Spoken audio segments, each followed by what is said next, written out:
We were just listening to the beautiful recitation of the Quran in the Taraweeh. One aspect of Ramadan itself is the tilawat of the Quran. And when we listen to the tilawat of the Quran, it makes an effect on our hearts. Allah subhanahu wa ta'ala has made the Quran as a miracle. This is why in the month of Ramadan we have Salat al-Taraweeh. This Salat al-Taraweeh we cannot pray in any other month except the month of Ramadan. Why? Because this is the month of Quran, this is the month of reciting Quran. We recite at home, at work, or somewhere on our own. We recite with our voice, with our words, and then we listen. When we listen behind the Imam in Salat al-Taraweeh, it makes an impact on our heart. It makes the yuraqat al-qulub, as the ulama have written. It makes the heart soft. Quran has such magnetism, such power. It makes the heart soft and tender. And that is the whole purpose of Ramadan. That we are doing fasting during the day and prayer, standing up in prayer in the night, to make our hearts more softer and tender to all the makhluk of Allah and also to other people. The whole purpose of Salah is to make ourselves a better human being, a better personality, a better shakhsiyah, in behavior, in akhlaq, in interaction with people. And that can only happen if we become the torch bearers of Quran. Allah subhanahu wa ta'ala says about Prophet Muhammad in the Quran that فَبِمَا رَحْمَةٍ مِّنَ اللَّهِ لِنْتَ لَهُمْ وَلَوْ كُنْتَ فَضًّا غَلِيظَ الْقَلْبِ لَانفَضُّوا مِنْ حَوْلِكَ. It is from the mercy of Allah that you, O Prophet Muhammad, you were gentle and kind towards them. So we see that the purpose of Quran is to make a human being more softer, more gentle, more kind, more inclined towards others.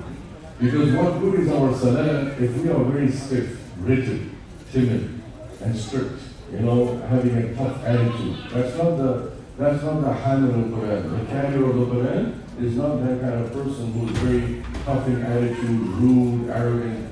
That is not from the symbols of Quran. That's not from the features of the Quran. The purpose of the Quran is to make a human being more kind and gentle towards others, like Allah said here about our beloved Prophet Muhammad sallallahu alaihi wasallam. And then Allah also says in the same ayah about Prophet Muhammad sallallahu وَلَوْ كُنْتَ فَضًّا غَلِيظَ الْقَلْبِ لَانفَضُّوا مِنْ حَوْلِكَ.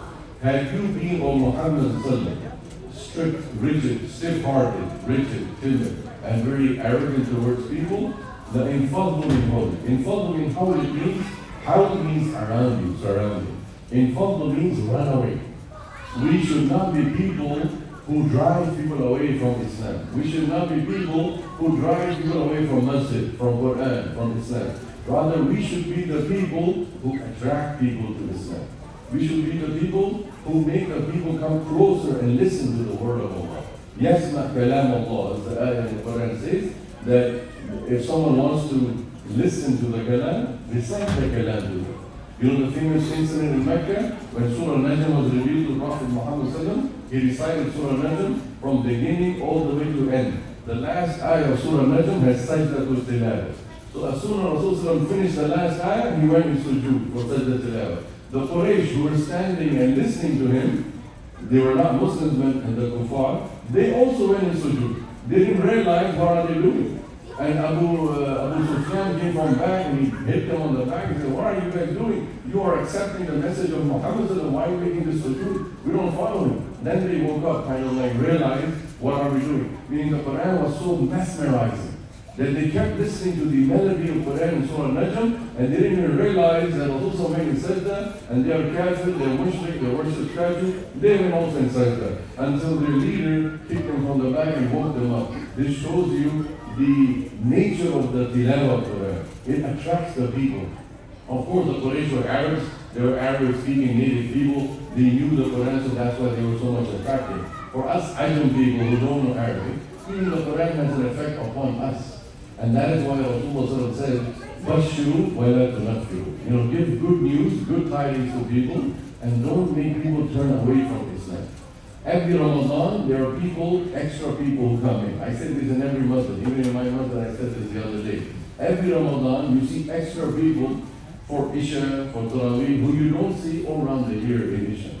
We should be the torchbearers of Quran, Hamil al-Quran. That we attract these people. That alhamdulillah, brother and sister, you're coming in Tarawih. Inshallah, alhamdulillah, may Allah give you tawfiq. Come in Isha also. We would like to see you in Isha. Make welcoming for them. Make accommodation for them. That they feel so welcome, so hospitable, that they start coming in regular Salatul Isha. And that's how you increase your daily Jama'ah. If there's one line for Isha, you can make it 2 lines. If it's 2 lines, you can make it 3. How? By welcoming people, accommodating people, making sure that we who are praying, we who are listening to Quran, we who are reading Quran, we are people who give bushra, pashu, wala tunafir. We don't make people run away. Just like the ayah of Surah Al-Imran that I recited, Allah said about Rasulullah, that had you been strict and rigid, they would have run away from you. And they did not run away from Muhammad sallallahu alaihi wasallam. Rather, they were attracted to him. He was like a magnet.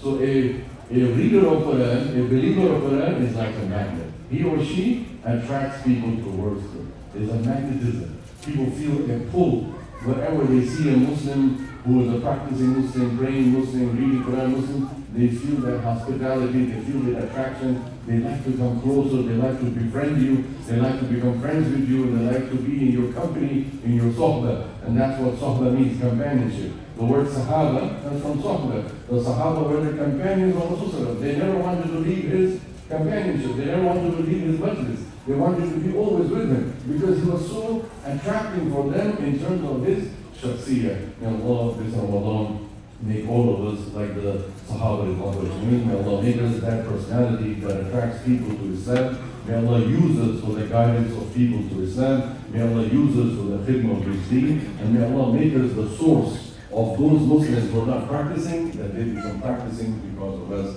Wa